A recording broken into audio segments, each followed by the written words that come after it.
ಬಹಳಷ್ಟು ಕಡೆ ಈಗ ನಾವು ಸೋತಿದ್ದೇವೆ. ನಾವು ಈ ಸೋಲಿನ ವಿಶ್ಲೇಷಣೆಯನ್ನು ಆತ್ಮಾವಲೋಕನವನ್ನು ಮಾಡಿಕೊಳ್ಬೇಕು ಅಂತ ಹೇಳಿ ಈಗಾಗಲೇ ನಾವೆಲ್ಲರೂ ಕೂಡ ಮಾತನಾಡ್ತಾ ಇದ್ದೇವೆ. ಯಾಕೆ ಸೋತಿದ್ದೇವೆ, ಎಲ್ಲಿ ನಾವು ಎಡವಿದ್ದೇವೆ. ನಾವು 1 ವರ್ಷದ ಆಡಳಿತದಲ್ಲಿ ಜನಸಮುದಾಯಕ್ಕೆ ಬೇಕಾದಂಥ ಗ್ಯಾರಂಟಿಗಳ ಮೂಲಕ ಅವರಿಗೆ ಬಡತನ ನಿರ್ಮೂಲನೆ ಮಾಡ್ತಕ್ಕಂಥ ಕಾರ್ಯಕ್ರಮವನ್ನು ನಾವು ತೆಗೆದುಕೊಂಡಿದ್ದು. ನಮ್ಮ ದೃಷ್ಟಿಯಲ್ಲಿ ಇದು ಜನಕ್ಕೆ ತಲುಪಿದೆ, ಈಗಾಗಲೇ ಅನುಷ್ಠಾನ ಆಗಿದೆ. ಆದರೂ ಕೂಡ ಇದು ನಮ್ಮ ರಾಜಕೀಯದ ದೃಷ್ಟಿಯಿಂದ ನಾವು ಮಾಡದೇ ಇದ್ದರೂ ಕೂಡ ಸ್ವಾಭಾವಿಕವಾಗಿ ರಾಜಕೀಯಕ್ಕೆ ಇದು ಅನುಕೂಲ ಆಗ್ಬೋದು ಅಂತ ಊಹೆ ಮಾಡಿದ್ದೋ ನಾವು. ಆದರೆ ಎಷ್ಟರ ಮಟ್ಟಿಗಾಗಿದೆಯೋ ಅದನ್ನು ನಾವು ಒಂದಷ್ಟು ವಿಶ್ಲೇಷಣೆಯನ್ನು ಮಾಡಬೇಕಾಗ್ತದೆ, ಮಾಡ್ತೇವೆ. ನಿನ್ನೆ ಕೂಡ ನಾನು ಮಾನ್ಯ ಮುಖ್ಯಮಂತ್ರಿಗಳು ಮತ್ತು ನಮ್ಮ ಅಧ್ಯಕ್ಷರು ಮಾನ್ಯ ಶಿವಕುಮಾರ್ ಅವರು ನಾವೆಲ್ಲರೂ ಕೂಡ ಒಂದಿಷ್ಟು ಚರ್ಚೆ ಮಾಡಿದ್ದೇವೆ. ಅಲ್ಲಿ ಬಂದಂಥ ಅಭಿಪ್ರಾಯ, ಒಂದು ಸಮಿತಿಯನ್ನು ಮಾಡಿ, ಒಂದು ಸಮಿತಿ ಹಿರಿಯರು ಅನುಭವಿ ಇರ್ತಕ್ಕಂಥವ್ರನ್ನ ಒಂದು ಸಮಿತಿಯನ್ನು ಮಾಡಿ ಇದರ ವಿಶ್ಲೇಷಣೆ ಮಾಡಬೇಕು, ಆತ್ಮಾವಲೋಕನ ಮಾಡಬೇಕು ಅಂತ ಸಲಹೆಗಳನ್ನು ನೆನ್ನೆ ಅನೇಕ ಜನ ಸಚಿವರುಗಳು ಕೊಟ್ಟಿದ್ದಾರೆ. ಮಾನ್ಯ ಮುಖ್ಯಮಂತ್ರಿಗಳು ಮತ್ತು ಮಾನ್ಯ ಅಧ್ಯಕ್ಷರು ಏನು ತೀರ್ಮಾನ ಮಾಡ್ತಾರೆ ನೋಡಬೇಕು. ಸ್ವಾಭಾವಿಕವಾಗಿ ನಮ್ಮ ಜನರಲ್ ಸೆಕ್ರೆಟರಿ ಇನ್ಚಾರ್ಜ್ ಪ್ರಧಾನ ಕಾರ್ಯದರ್ಶಿಗಳೇನು ಸುರ್ಜಿವಾಲಾ ಅವರಿದ್ದಾರೆ, ಅವರು ಇನ್ಚಾರ್ಜ್ ಇರೋದರಿಂದ ಅವ್ರದ್ದು ಕೂಡ ಅವರು ಲೆಕ್ಕ ಕೊಡಬೇಕಲ್ಲ ಡೆಲ್ಲಿಯಲ್ಲಿ AICCಯಲ್ಲಿ. ಹಾಗಾಗಿ ಅವರು ಕೂಡ ಒಂದಿಷ್ಟು ಈ ಚರ್ಚೆಯಲ್ಲಿ ಭಾಗವಹಿಸ್ತಾರೆ ಅಂತೇಳಿ ನಾನು ಅಂದ್ಕೊಳ್ತೇನೆ. ಅಲ್ಲ, ನಾವು ನಿಲ್ಲಿಸೋದಿಲ್ಲ. ಈ ರಾಜಕಾರಣಕ್ಕೋಸ್ಕರ ನಾವು ಮಾಡಿಲ್ಲ ಅದನ್ನು. ಈ ರಾಜ್ಯದ ಬಡವರಿಗೆ ಅನುಕೂಲ ಆಗಬೇಕು ಅಂಥೇಳಿ ಆ ಕಾರ್ಯಕ್ರಮಗಳನ್ನು ಕೊಟ್ಟಿದ್ದೇವೆ ನಾವು. ಹೆಚ್ಚು ಪಟ್ಟಣ ಪ್ರದೇಶದಲ್ಲಿ ಅದರ ಅವಶ್ಯಕತೆ ಇದೆಯೇನೋ ಗೊತ್ತಿಲ್ಲ. ಆದರೆ ಹಳ್ಳಿಗಾಡಿನಲ್ಲಿ, ಗ್ರಾಮೀಣ ಭಾಗದಲ್ಲಿ ಆ ಬಡವರಿಗೆ, ಕೂಲಿ ಮಾಡೋವರಿಗೆ ಇದರಿಂದ ಅನುಕೂಲ ಆಗುತ್ತೆ ಅಂತಕ್ಕನ್ನೋದು ನಮ್ಮ ಭಾವನೆ. ಅದಕ್ಕಾಗಿ ನಾವು ನಿಲ್ಲಿಸೋದಿಲ್ಲ, ಈ ಕಾರ್ಯಕ್ರಮಗಳನ್ನು ನಿಲ್ಲಿಸೋದಿಲ್ಲ. ಅಭಿವೃದ್ಧಿ ಕೂಡ ಬೇಕು ಅನ್ನೋದು 17 ಕಡೆ ಸಂದೇಶ ಕೊಟ್ಟಿರೋದ್ರಿಂದ ಅದು ಶುರು ಮಾಡಬೇಕಲ್ಲ. ಅದು ಮಾಡ್ತೇವೆ.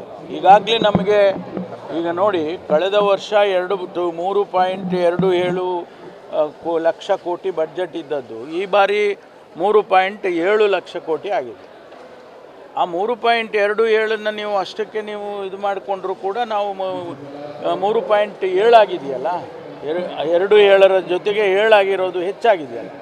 ಅದರಿಂದ ನಮಗೇನು ಅದು ತೊಂದರೆ ಆಗೋದಿಲ್ಲ, ಹಣಕಾಸಿಗೆ ತೊಂದರೆ ಆಗೋದಿಲ್ಲ, ಕಾರ್ಯಕ್ರಮಕ್ಕೂ ತೊಂದರೆ ಆಗೋದಿಲ್ಲ. ಅದನ್ನು ಮುಂದುವರಿಸ್ತೇವೆ ಈ ವರ್ಷದಿಂದ. ಯಾಕೆಂದರೆ ಕಳೆದ ವರ್ಷ ನಮ್ಮ ಬಡ್ಜೆಟ್ನಲ್ಲಿ ಕೇವಲ 8 ತಿಂಗಳು ಮಾತ್ರ. ಈಗ ನಾವು ಫುಲ್ ಬಡ್ಜೆಟನ್ನು ಕೊಟ್ಟಿದ್ದಾರೆ ಮುಖ್ಯಮಂತ್ರಿಗಳು, 3.7 lakh crores. ಅದರಲ್ಲಿ ಕಾರ್ಯಕ್ರಮಗಳಿಗೆ ಹಣ ಬಿಡುಗಡೆ ಆಗುತ್ತೆ. NDA ಸುಭದ್ರ ಅಂತ ಅನ್ನಿಸ್ತದ, ನಿಮ್ಗೆ ಏನು ಅನ್ನಿಸ್ತಾ ಇದೆ ನೋಡುವಾಗ? ನೋಡೋಣ, ಕಾದು ನೋಡಬೇಕಲ್ಲ. ಅವರು ನಿರೀಕ್ಷೆ ಮಾಡಿದ್ದು 400 ಬರುತ್ತೆ ಅಂತ ಹೇಳ್ಕೊತಾ ಇದ್ದರು. ಆದರೆ ಇವತ್ತು ಸುಮಾರು 60-65 ಸೀಟ್ಗಳು ಕಡಿಮೆ ಆಗಿದೆ. ಅಂದರೆ ಅರ್ಥ, ಜನ ಎಲ್ಲೋ ಒಂದು ಕಡೆ ಅವರನ್ನು ತಿರಸ್ಕಾರ ಮಾಡಿದ್ದಾರೆ ಅನ್ನುವಂಥದ್ದು. ಯಾಕಂದರೆ ನಮ್ಮ ಪರ್ಸೆಂಟೇಜ್ ಆಫ್ ವೋಟ್ ಕೂಡ ವೋಟ್ ಶೇರು ನಮ್ಮದು ಜಾಸ್ತಿ ಆಗಿದೆ, ರಾಜ್ಯ ಮಟ್ಟದಲ್ಲೂ ಆಗಿದೆ, ರಾಷ್ಟ್ರ ಮಟ್ಟದಲ್ಲೂ ಆಗಿದೆ. ಅದನ್ನು ನೋಡಿದರೆ, ಗಮನಿಸಿದರೆ ಎಲ್ಲೋ ಒಂದು ಕಡೆ ಅವರಿಗೆ ಸೆಟ್ ಬ್ಯಾಕ್ ಆಗಿದೆ. ಅವರು ನಿರೀಕ್ಷಿಸಿದ ಮಟ್ಟಕ್ಕೆ ಅಂತೂ ಆಗಿಲ್ಲ ಅವರಿಗೆ. ನಮಗೆ ನಾವು ನಿರೀಕ್ಷಿಸಿದ ಮಟ್ಟದ್ದು ಇನ್ನೂ ಕೂಡ ಆಗಬೇಕಾಗಿತ್ತು. ಅದು ಸ್ವಲ್ಪ ನಮಗೆ ಒಂದಿಷ್ಟು ಫೈನ್ ಟ್ಯೂನಿಂಗ್ ಮಾಡ್ಕೋಬೇಕಾಗಿತ್ತು. ಮುಂದಿನ ದಿನದಲ್ಲಿ ಮಾಡ್ಕೊಳ್ತೀವಿ. ಯಾವುದಕ್ಕೆ ಗೊತ್ತಿಲ್ಲ, ನನ್ನ ಗಮನದಲ್ಲಿಲ್ಲ. ಅದು ಗೊತ್ತಿಲ್ಲಪ್ಪ, ನನಗೆ ಗೊತ್ತಿಲ್ಲ. ಯಾವ ಡಿಬ್ಯಾಕಲ್ಲು? ಎಲ್ಲಿ ಡಿಬ್ಯಾಕಲ್ ಆಗಿದೆ? ಅಲ್ಲ, ಯಾರು ಹೇಳಿದ್ರು ನಿಮಗೆ ಡಿಬ್ಯಾಕಲ್ ಆಗಿದೆ ಅಂತ? ಇಲ್ಲ ಅಲ್ಲ, ನಾವು 1ರಿಂದ 9ಕ್ಕೆ ಹೋಗಿದ್ದೀವಲ್ಲ. ಹೌದು, ಅದು ಡಿಬ್ಯಾಕಲ್ ಅಂತ ಅನ್ಸೋಲ್ಲಲ್ಲ.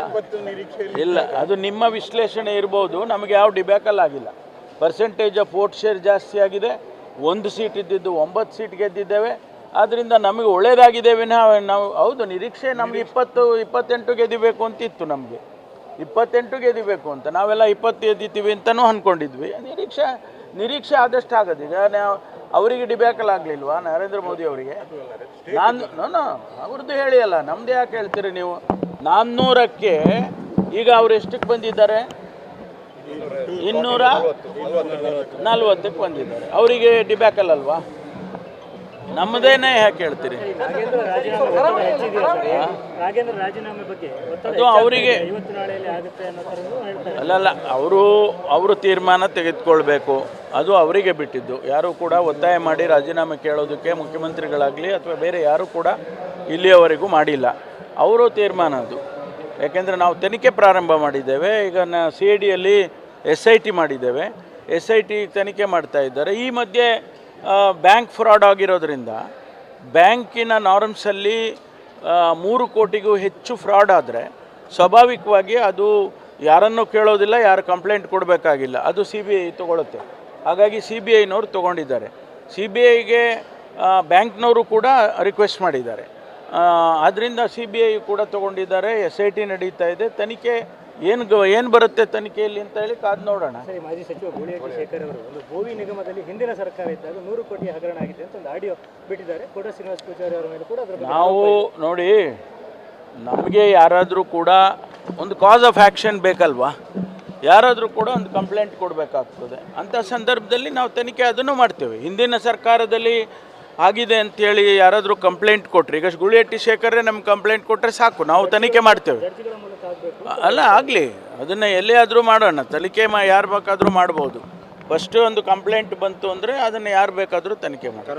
ಅವರಿಗೆ ಒಂದು ವಿಡಿಯೋನ ಹರಿಬಿಟ್ಟಿದ್ದಾರೆ, ಅದರಲ್ಲಿ ಎಲ್ಲರಿಗೂ ಮನವಿ ಮಾಡಿದ್ದಾರೆ.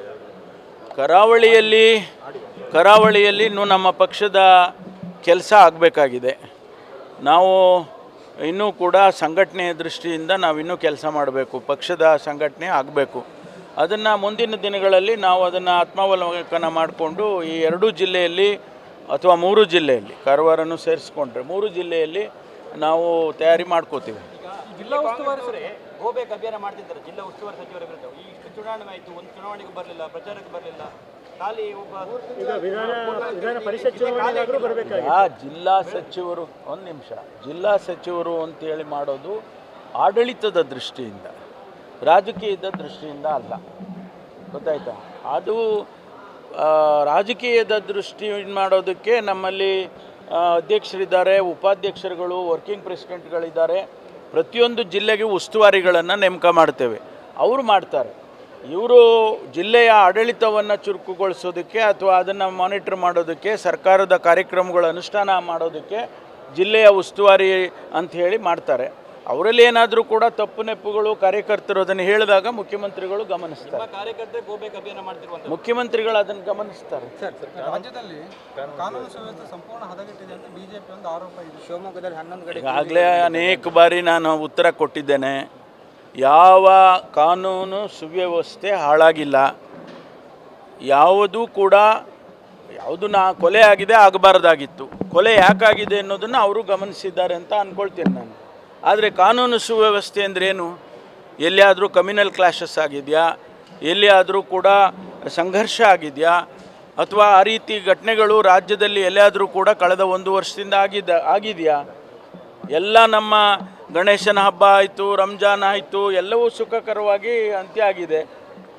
ಸಾಮಾನ್ಯವಾಗಿ ಅಂಥದ್ದೇ ಘಟನೆಗಳು ನಡೀತಾ ಇತ್ತು. ಆಮೇಲೆ ರಾಜಕೀಯದ ದೃಷ್ಟಿಯಿಂದ ಏನಾದರೂ ಕೂಡ ಮರ್ಡರ್ಗಳಾಗಿದೆಯಾ ಅಥವಾ ಅದಕ್ಕೆ ಹೋರಾಟಗಳಾಗಿದೆಯಾ, ಹೊಡೆದಾಟಗಳಾಗಿದೆಯಾ? ಕಾನೂನು ಸುವ್ಯವಸ್ಥೆ ಅಂದರೆ ಡೆಫಿನೇಷನ್ ಹೇಳ್ಬೇಕಾಗ್ತದೆ ಅವರು, ಏನು ಕಾನೂನು ಸುವ್ಯವಸ್ಥೆ ಅಂತ. ಹಾಗಾದರೆ ಇವರು ಆಡಳಿತದಲ್ಲಿದ್ದಾಗ ಹಾಗಾದರೆ ಮರ್ಡರ್ಗಳಾಗಲಿಲ್ವಾ? ಅಂಕಿ ಸಂಖ್ಯೆ ಎಲ್ಲ ನಾನು ಬಿಡುಗಡೆ ಮಾಡ್ತೀನಿ ಸಂದರ್ಭ ಬಂದಾಗ. ಆದರೆ ಇವರ ಕಾಲದಲ್ಲೂ ಮರ್ಡರ್ ಆಗಿತ್ತಲ್ಲ, ಇವ್ರ ಕಾಲದಲ್ಲೂ ಕ್ರೈಮ್ ಆಗಿತ್ತಲ್ಲ, ಕ್ರೈಮ್ ರೇಟ್ ಇವ್ರ ಕಾಲದಲ್ಲಿ ಇತ್ತು ಅಂತೇಳಿ ಆ ಕಂಪ್ಯಾರಿಸನ್ನು ಮಾಡಬೇಕಾಗ್ತದೆ. ಅದರಿಂದ ಸುಮ್ಮನೆ ಏನೋ ಒಂದು ಪಾಸಿಂಗ್ ರೆಫರೆನ್ಸು ಕಾನೂನು ಸುವ್ಯವಸ್ಥೆ ಹಾಳಾಗ್ಬಿಟ್ಟಿದೆ, ಏನಾಗಿದೆ ಹೇಳಬೇಕಲ್ವಾ? ಈ ಪೆಟ್ರೋಲ್ ಪ್ರಕರಣ ಈ ಬಿಜೆಪಿ ಜೊತೆಗಿನ ಮೈತ್ರಿಯ ಏನಾದರೂ ಪರಿಣಾಮ ಆಗ್ಬೋದು ಸರ್ ಮುಂದಿನ ದಿನಗಳಲ್ಲಿ? ಮತ್ತು ಜನತೆಗೆ ಆ ಪ್ರಕರಣದ ಬಗ್ಗೆ ಏನು ಭರವಸೆ ಕೊಡೋದಕ್ಕೆ ಬಯಸ್ತೀವಿ? ಅಲ್ಲ, ನಾವು ಸಂತ್ರಸ್ತಿ ಯಾರಿದ್ದಾರೆ ಅವರಿಗೆ ನಾವು ಧೈರ್ಯದಿಂದ ನೀವು ನಮ್ಮ ಇನ್ವೆಸ್ಟಿಗೇಷನ್ ಏಜೆನ್ಸಿಗಳಿಗೆ ಮುಂದೆ ಬಂದು ಹೇಳ್ಬೋದು. ನಿಮಗೆ ನಾವು ರಕ್ಷಣೆ ಕೊಡ್ತೇವೆ, ಎಲ್ಲ ರೀತಿಯಲ್ಲೂ ಕೂಡ ನಿಮ್ಮನ್ನು ನಾವು ನೋಡ್ಕೊಳ್ತೇವೆ ಅಂತ ಹೇಳಿ ಈಗಾಗಲೇ ಅನೇಕ ಸಂದರ್ಭದಲ್ಲಿ ನಾನು ಹೇಳಿದ್ದೇನೆ, ಮುಖ್ಯಮಂತ್ರಿಗಳು ಹೇಳಿದ್ದಾರೆ. ಅದ್ರ ಬಿಟ್ಟು ನಾವು ಮುಂದಕ್ಕೆ ಏನೂ ಹೇಳೋಕ್ಕಾಗೋದಿಲ್ಲ. ಚನ್ನಪಟ್ಟಣ ಸೇರಿದಂತೆ 2-3 ಸೀಟ್ ಖಾಲಿಯಾಗಿದೆ.